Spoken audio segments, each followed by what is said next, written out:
anymore. There he goes.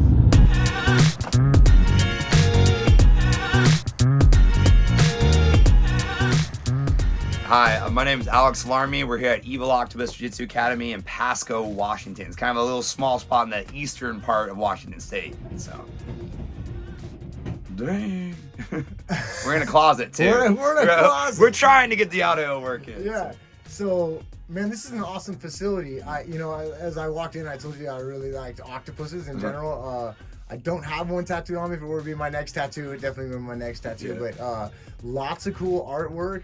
I really like that. It was an impressive wow when I walked in. And you got the curb appeal with the windows. You could see straight into the mats and stuff.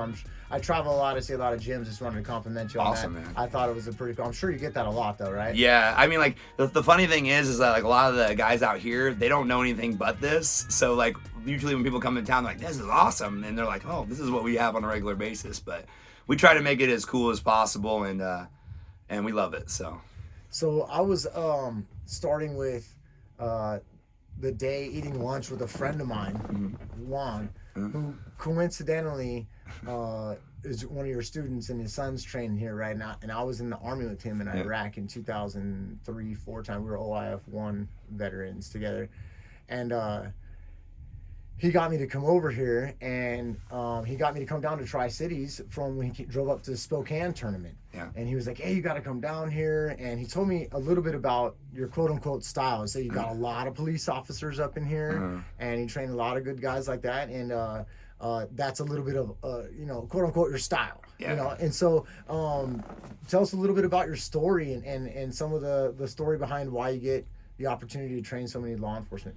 So the big thing is like, man, like me and my wife were in the Army together, and we got out of active duty 2014. Then I stayed in the reserves for a while. But our big thing was like once we got out, we had kids and everything else. We missed a lot of the environment, the camaraderie, and everything that we had in the military. We had such a close knit group of people that we did everything with, and we trained martial arts, and Brazilian Jiu-Jitsu especially was a big part of that. And man, we missed that culture. We've been to a lot of gyms, and they were great, but they never had that vibe. The trash talking to each other like crazy when we were in there, but saying nothing but great things outside of it, and just this environment. And so finally we just decided that we wanted to make it ourselves. And so we kind of just established a place that's super fun, family oriented, like we get after it. We still have a base of self-defense because for me, that was always like why I got into martial arts, even though I love the sporting jiu-jitsu aspect of it. But we wanted a vibe and we wanted an atmosphere. And like, that's why our gym is as cool as it is. And we do a lot of stuff that we do. And naturally, I think that law enforcement and the struggle that they go through and dealing with that in a lot of ways relates to veterans. I think that those communities are very similar. Agreed. And so I think that the idea of like, hey man, not only is this going to help you do your job better, but it's going to help you deal with the mental stress and all the craziness that we've gone through and everything. When we do jiu-jitsu, like all we are is in that fight, that survival mode, and then that part of your brain shuts off. If I go run, I think about shit, all right? But when I'm doing this, it's just in that moment. I don't care about anything else. And so that is like been the greatest mental health stress reliever thing for me. And I think that in a lot of ways, I'm able to give that to a lot of those law enforcement officers, as well as provide them training that helps them on their job. So see, this is why we do interviews. Yeah. Right. And why I say that is because this is the first time that anyone's really spoke about that. Mostly people talk about the fact that cops got to learn it in order to arrest people. Yeah. Right. And so it's super interesting that you bring up the fact that, it helps LEOs, PTSD, if you want to call it, it's concurrently running with their job. Yes.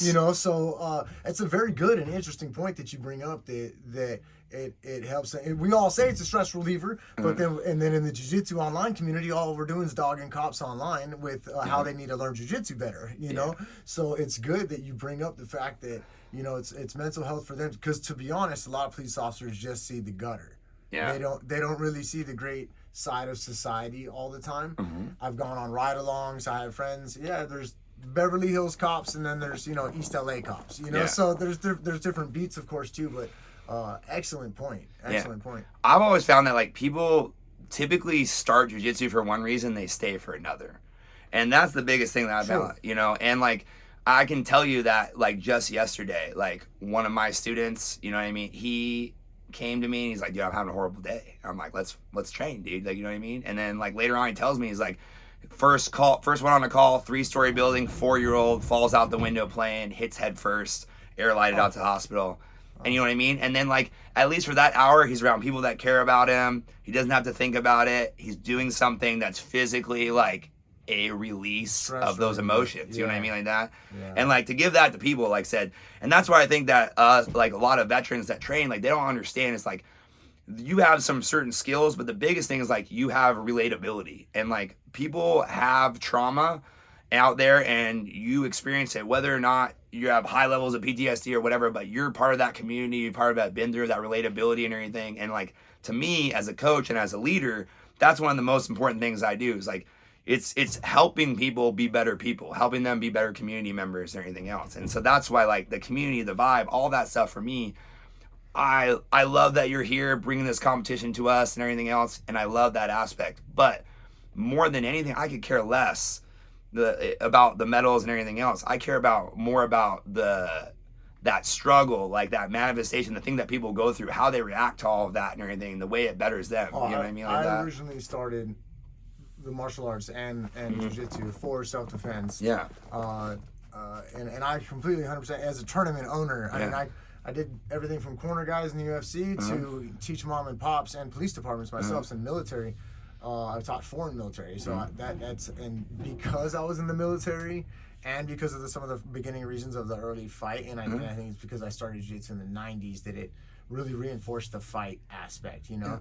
And I tell people, look, dude, just because I own tournaments doesn't mean that it's sport jiu-jitsu only for life, you know. Yeah, like, of course. I think that a lot of people are missing some of the self-defense aspect, and it's good. There's you know, different ways to skin a cat. Yeah. You know what I'm saying? And different ways to enjoy jiu-jitsu. That's what's so cool about it. You know, jiu-jitsu is the art and people are the brushes and paints.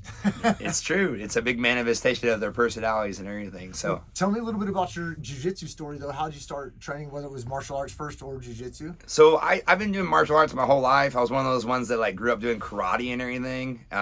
It really sucked to find out that everything I did was kind of BS, you know. When I first started doing it, it was cool. It built some discipline. I thought it was neat. But a lot of the stuff, it was always like, well, if it really comes down to it, I'll strike you and do this. And so I thought I kind of knew how to fight. And then when I was actually in basic training in the Army, I lucked out and had a brown belt that was like a Machado brown belt, like early on when there was not very many of them, right? And he was like my bunkmate. And I was messing around with him one time and he just ate me up like it was nothing, you know, just basic self-defense stuff, but I couldn't do anything to him. And then Gracie combatives just started becoming a thing that the Army adopted. And so we started doing, like, pit fight, Gracie combative stuff, and this dude whooped everyone. And he literally, like, took out entire platoons, and the drill sergeants were bringing other platoons in and betting on him and just, like, having one guy dominate all of them. And I'm like, are you some kind of freak thing? He's like, no, I'm a brown belt. I'm not even that good. You know what I mean? And that compared to this. And so that really kind of created my love for it. And then I started on that path, became an instructor with the combatives program, and then just sought out jiu-jitsu. I really thought MMA was the thing back then. So it was just an element of MMA. And I was training all the other things. But as time passed on and head trauma and TBI and everything else, like, I realized that just getting hit in the head, doing Muay Thai and all, even though I loved it, didn't have a longevity in it, man. I was really concerned. And so jiu-jitsu was one of those things where I could compete, do it every single day hard. And fight to the death. Yeah, it's fight to the death. And I could still do it, man. So I was like, and so I just had to make it, and I just kind of fell in love with it more. You know what I mean? Like that. Yes. I love all the other things, but man, jiu-jitsu is so unique in so many ways. And the better you get at it, the more time you spend, like you said, it's a more creative representation of your personality and everything. And it never ends, dude. I tell people sometimes that if you study people's jiu-jitsu and you know them, it's literally their psyche. 100%. Like the positions, like the smash, the movement, the defense, the peekaboo, whatever kind of style they have, it's like their personality too. It's kind of trippy. 100%. And I believe that. I think that's where the biggest mistake I think a lot of coaches and athletes make is they try to emulate someone else that's not them. You know what I mean? Like that. And I've had that. I've had some great coaches that are really good jiu-jitsu practitioners, but I'm not them. Like, I'm never going to be as good as you, but I have to find what works for me. And so that's one thing that I realize is try to be, now I've developed in my coaching style is a lot more conceptual, and it's a lot more like, hey, like, here are options and things. Like, understand why this can be effective, but then make it your own, because that's where the magic starts to happen. So, yes, for sure. Yeah. Awesome. So when did you open this school? You said you opened the school when? So we've been here, we're like 2.5 years now. So like, yeah. So we started like there was like one big school, like that we were kind of all, there was only one really school here. And then when we all kind of came from other places and we kind of trained there, and then as it grows and everything, we all kind of branched off and did our own thing. And so I'm kind of like a little black sheep. I like to do things very different than everyone else and everything. Nothing wrong with what they want to do, but I like to evolve and constantly try to change and better ourselves. Like in the military, we had that whole philosophy of like always improve your foxhole. And like I think that, yeah, that's right, man. And so we do that same thing with our academy here, and how I coach everything, even in my jiu-jitsu. It's like it's constantly trying to evolve and get better. I think if we're doing the same things that they did 60 years ago, even though that I think that for some people that being very traditional that's cool and that's going to be appealing, but for me it's like, what's the next level? How are we going to evolve what we're doing and continue to grow? And like and you've seen it, especially in the competition, and how amazing these young athletes, where they are in jiu-jitsu is, light years beyond like where we started, man. It's crazy. Our black belts from 20 years ago. 100%. In terms of the skill sets, and, of course not the strength and size, but in terms of the skill sets, it's just unreal with some of the skills that I've seen. Yeah. Did you wrestle by any chance? No, I never wrestled. A lot of wrestling in this area, though. A lot of wrestling in this area, yes. I wish I did. To be honest, my best friend was a wrestler growing up, but I always thought it was super gay, him wearing a singlet. He was always spitting in cups and everything else, and so like, it was unappealing. Now I kick myself all the time. I tell all these kids, like, you should wrestle. It's there's not too many things that develop like skills that stay with you for so long. You get these 45-year-old out of shape adults, but they wrestled in high school and they still have a little something that like stays with them, even though they make a bunch of other bad decisions along the way. So yeah, that's a good point. So right now you're trying to evolve the people's jiu-jitsu. Do you guys offer anything else, or is this strictly a jiu-jitsu school? So it's strictly a jiu-jitsu school, but we do like, because we're self-defense focused and everything, we do a lot of like the old school like striking and rolling, and we do a lot of strike defense, and we teach a lot of that stuff, but it's just more in the lines of that self-defense focus. Like I said, I believe that to really be good at Brazilian Jiu-Jitsu, especially like the true art form, is like you need to be able to take someone down, you need to be able to keep them down, you need to be able to get up off of the ground if you want to, like and fight off your back, all of these different things holistically. And I think like that's where a lot of people have kind of shied away, like, because you can have a lot of success and only be like have one of those pillars and be successful, but to do a grappling martial art and not be able to take someone down, like, to me that's rough. You know what I mean? It's interesting that you said also to escape to your feet too, because I was talking with one of my referees, black belt, Masters World Champ, but we rap about jiu-jitsu a lot, and I was like, all the other stand-up martial arts, even if they don't know anything in grappling, they know how to get back up. Yeah. Right? And then all the wrestling, judo, sambo, those other grappling arts, they can get back to their feet quickly. Jiu-jitsu try to hold people down and keep them down. And sometimes when people try and get up, it throws off the body language, and the bottom guy struggles with it. That's why sometimes when a jiu-jitsu guy can first come across a judoka or a wrestler, or have a guy with an MMA mentality, they get kind of thrown off that the guy's hips all of a sudden elevate and he's standing up and he's disengaging. Yeah. And sometimes jiu-jitsu guy, it's stalling, engage.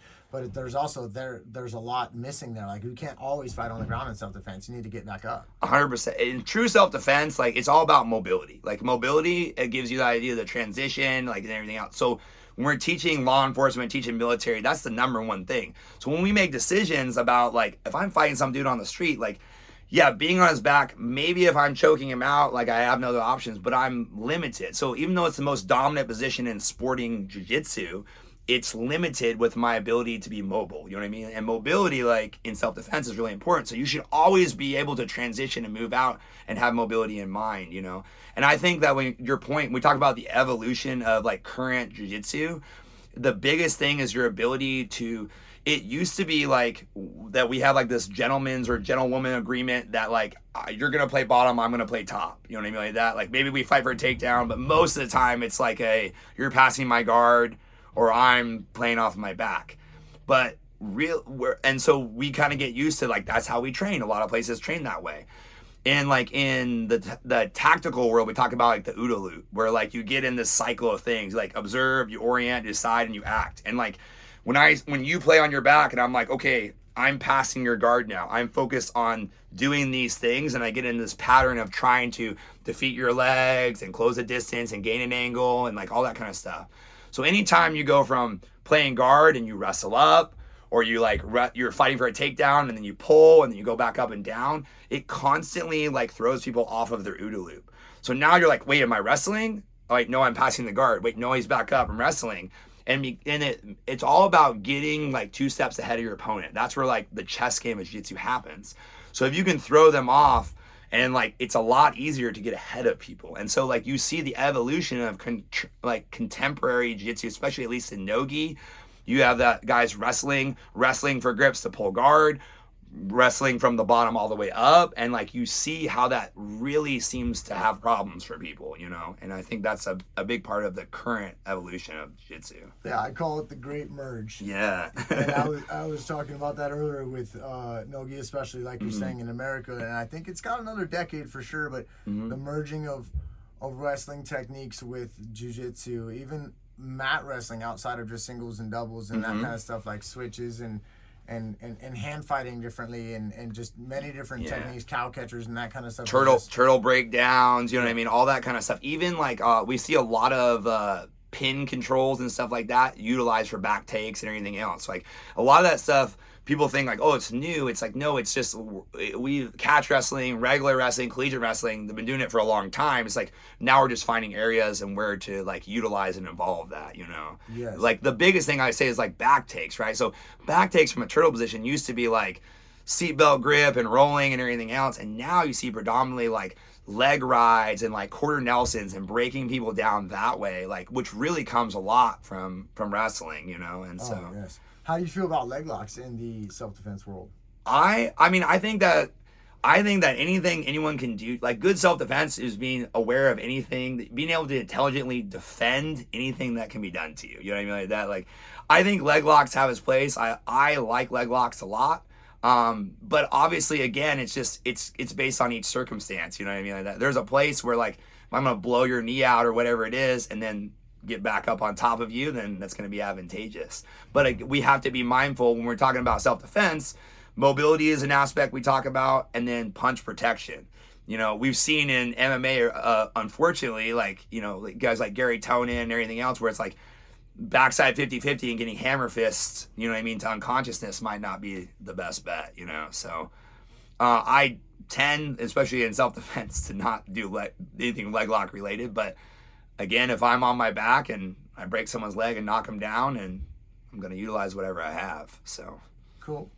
Well, good to meet you, brother. Let's go train, and I wish you the best of luck. You want to drop any website, Instagram, sponsors, do whatever you want to. So, yeah, Evil Octopus at eviloctopus.com. You can check me up, Alex Larmey, BJJ, at all the social media things. Thanks, man. Appreciate you guys.